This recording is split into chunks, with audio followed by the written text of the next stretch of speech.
The mugger attacking a woman on Vegas streets had no idea that Dean Martin knew how to box until Dean's professional-level punches taught him why you should never underestimate the King of Cool's fighting skills.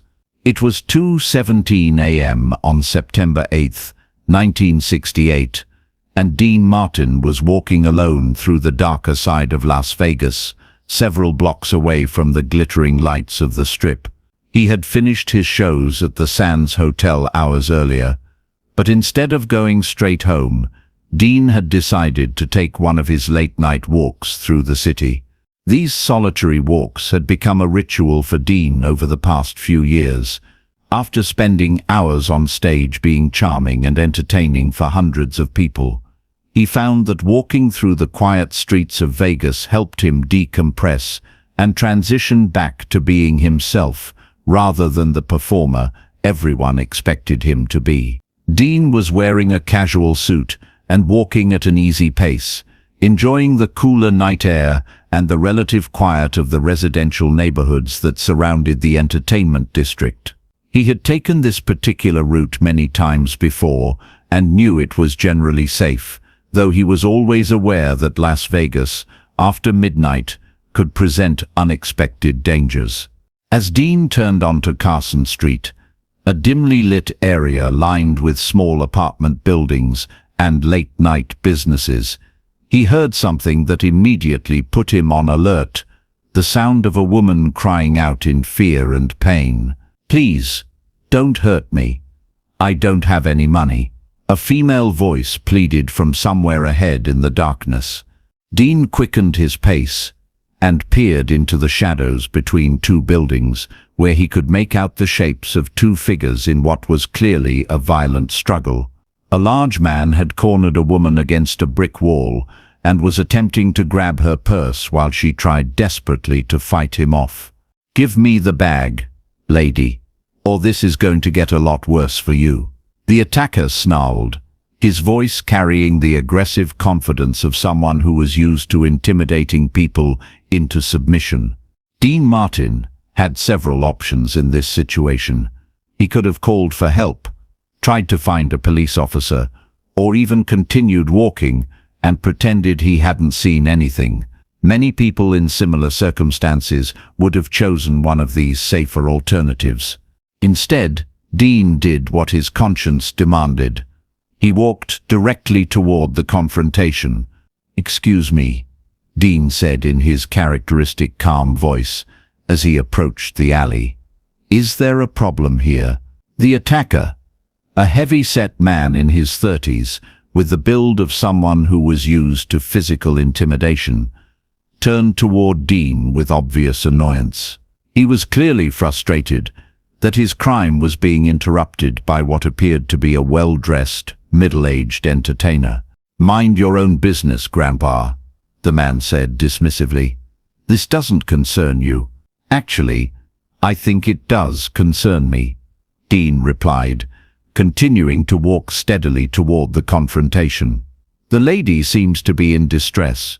The woman, who appeared to be in her 20s with dark hair and wearing a waitress uniform, looked at Dean with a mixture of hope and fear. She was clearly terrified by her attacker, but uncertain whether this stranger would actually be able to help her or would just become another victim. "Please," she whispered to Dean. "He's trying to rob me." The attacker, whose name was later revealed to be Carl Brennan, was getting increasingly agitated by Dean's interference. Brennan was a career criminal with a history of muggings and assaults, and he was used to people being too frightened or intimidated to challenge him. "Look, old man," Brennan said, taking a step toward Dean. "You've got about 5 seconds to turn around and walk away before you end up in the hospital." What Brennan didn't know, what almost no one in Las Vegas knew, was that Dean Martin had been secretly training as a boxer for over 3 years. Dean's boxing training had begun in 1965, not out of any desire for athletic achievement, but as a way to stay in shape and deal with the stress of his demanding career. He had hired a private trainer named Mickey Torino, a former professional boxer, who worked with several Hollywood clients who wanted to learn real fighting skills rather than just exercise. Mickey had quickly realized that Dean had natural talent for boxing. Dean's hand-eye coordination, developed through years of performing, translated perfectly to boxing techniques. His timing, honed by decades of comedy and music, gave him an instinctive sense of rhythm and distance that made him a formidable amateur fighter. But Dean had kept his boxing training completely secret. He trained early in the morning at a private gym, before most people in Las Vegas were awake. He never talked about it with his friends or family, and he certainly never mentioned it to the press or his professional colleagues. Dean Martin, as far as the world knew, was a smooth entertainer who avoided confrontation and relied on charm rather than physical capability. Even his closest friends had no idea that behind his sophisticated image was someone who could throw professional quality punches. Carl Brennan was about to learn this the hard way. "I'm not looking for trouble," Dean said calmly, positioning himself between Brennan and the woman. "But I can't walk away while you're threatening this lady." Brennan laughed with genuine amusement. "You can't walk away. What are you going to do, sing me to death?" That was when Brennan made his first serious mistake. Instead of simply fleeing when confronted by a witness, he decided to physically intimidate Dean. Brennan was bigger than Dean, younger, and had experience with street violence. In his mind, dealing with a middle-aged entertainer would be easy. Brennan swung a wild right hook toward Dean's head, putting his full weight behind a punch that would have seriously injured most people. The punch never connected. Dean slipped the punch with the smooth efficiency of someone who had practiced the movement thousands of times. As Brennan's momentum carried him forward, Dean countered with a perfectly executed left jab that caught Brennan squarely on the nose. The sound of the impact echoed through the alley like a gunshot. Brennan's head snapped back. Blood immediately began flowing from his broken nose, and he staggered backward with a look of complete shock. "What the hell?" Brennan gasped, touching his nose and staring at the blood on his fingers. But Dean wasn't finished. Mickey Torino had taught him that in a real fight, you never give an opponent time to recover. Dean followed his jab with a right cross that connected perfectly with Brennan's jaw, delivered with textbook form and professional power. Brennan's eyes rolled back in his head, and he collapsed to the ground, unconscious.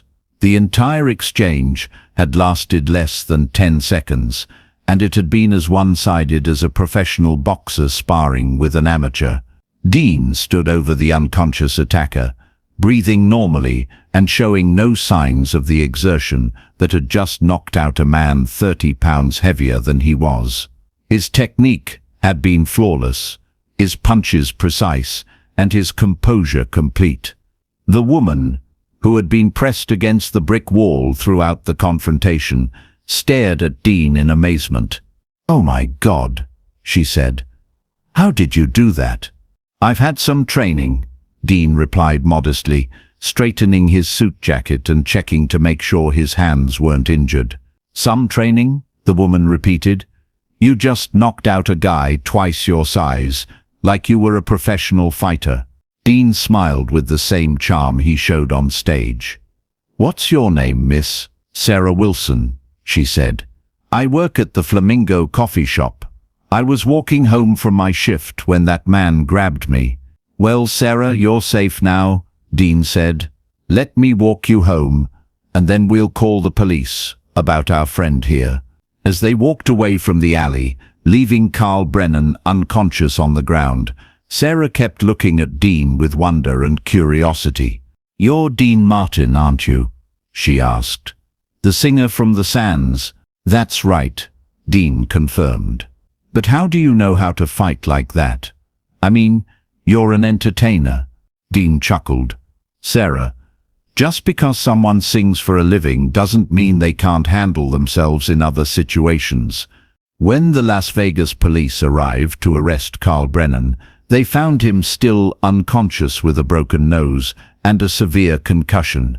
Officer James Murphy, who took the report, was amazed when he learned who had been responsible for Brennan's condition. "Dean Martin did this?" Murphy asked Sarah Wilson. "The singer, with 2 punches," Sarah confirmed. "It was incredible. He moved like a professional boxer." The story of Dean's street fight began to spread through Las Vegas the next day, though Dean tried to keep it as quiet as possible. He didn't want publicity for the incident, and he certainly didn't want people to know about his boxing training. But word spread anyway, particularly among the law enforcement and security communities in Las Vegas. The fact that Dean Martin had knocked out Carl Brennan, a known violent criminal with professional-level boxing skills, was too interesting to keep secret. Mickey Torino, when he heard about the incident, was proud but not surprised. "Dean always had the skills," Mickey told friends. "He just never wanted anyone to know about them. But when it mattered, when someone needed help, those skills were right there." Frank Sinatra was amazed when he learned about Dean's hidden boxing ability. "I've known Dino for 20 years, Frank said, "and I had no idea he could fight like that. It makes me wonder what other secrets he's keeping." The incident also revealed something important about Dean's character. Despite having genuine fighting skills that could have made him a formidable opponent in any confrontation, Dean had never used them aggressively or to intimidate others. His boxing training had remained a private discipline until the moment when it was needed to protect someone who couldn't protect herself. Sarah Wilson, whose life had potentially been saved by Dean's intervention, became one of his most devoted fans. She sent him a thank you card every year on the anniversary of the incident, and she often told friends about the night when Dean Martin revealed that he was much more than just a smooth entertainer. "People think they know celebrities from seeing them on stage or in movies," Sarah reflected years later. "But that night showed me that Dean Martin was a real person with real courage and real skills. He could have walked away, but he chose to help a stranger instead." Carl Brennan, when he regained consciousness in the hospital, initially refused to believe that he had been knocked out by Dean Martin. It wasn't until police showed him witness statements and hospital records that he accepted what had happened. "I thought I was fighting some soft entertainer," Brennan said during his court appearance. "I had no idea the guy could box like that. Those weren't lucky punches. That was professional technique." Dean Martin's boxing skills remained largely secret for the rest of his career, known only to a small circle of friends and the few people who had witnessed him use them. He continued training with Mickey Torino for several more years, not because he expected to need the skills again, but because he enjoyed the discipline and physical conditioning that boxing provided. The incident on Carson Street became part of Dean Martin's legend in Las Vegas, though the details were usually exaggerated in the retelling. Some versions had Dean fighting multiple attackers, others had him using elaborate martial arts techniques. The truth was simpler and more impressive. Dean Martin had learned real boxing skills and had used them with professional precision to protect a woman in danger. His 2 punches had been textbook examples of how proper training, delivered with confidence and timing, could overcome size and aggression. That night showed everyone that Dean wasn't just playing tough guy roles in movies, observed one Las Vegas police officer who knew about the incident. He was the real deal, someone who could actually back up his cool image with genuine capability. Dean Martin's street fight victory proved that sometimes the most dangerous opponents are the ones who don't look dangerous at all. If this story of hidden fighting skills and street heroism moved you, make sure to subscribe and hit that notification bell. Share this video with someone who understands that real strength often comes from unexpected sources. Have you ever discovered that someone had hidden talents that completely surprised you?